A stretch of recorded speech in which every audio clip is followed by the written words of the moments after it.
If you want to stop drawing like this, with a Doritos shaped nose, or like Phineas from Phineas and Ferb, I'm going to show you an extremely easy way to learn how to draw a realistic nose.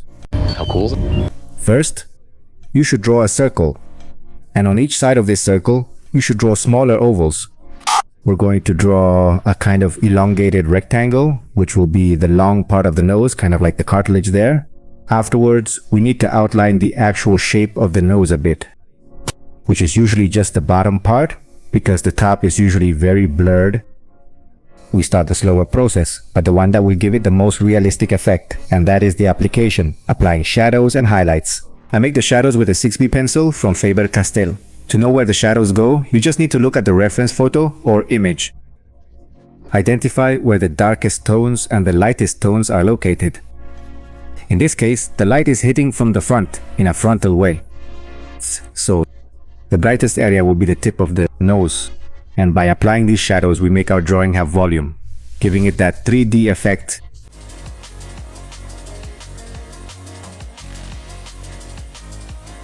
I like to blend with a brush, with a very soft brush. To shade, I use the pencil very lightly, just on the surface, so I don't stain the paper with a very dark tone. If I want a darker tone, I simply apply several layers. After blending, I apply another layer and blend again. That's why it's the slowest process and the one that requires the most patience. To make the graphite stick a bit more and get a darker shade in the areas I want to be darker, I use a blending stump. I can also use a rolled up napkin.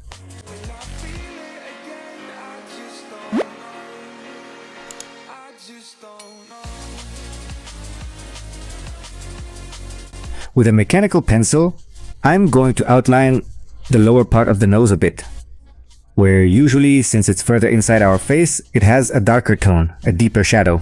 This is a 0.5mm mechanical pencil with a 4B lead. You can get it online, and it's useful for creating finer details. With a trimmed brush, blend that shadow a bit, making it more even, and also to darken that area a little more, because it makes the graphite go into the pores of the paper. Because of that texture, with a sharpened pencil eraser, or a kneaded eraser, or in this case with a Tombow Monocero eraser holder, which you can also get online. I'll add some highlights where the light hits the most, simulating some skin pores and giving it a bit more texture. If you liked the video, don't forget to support me with a like, and if you want to learn more drawing tricks, I'll leave a playlist below that you'll love. See you next time. Goodbye.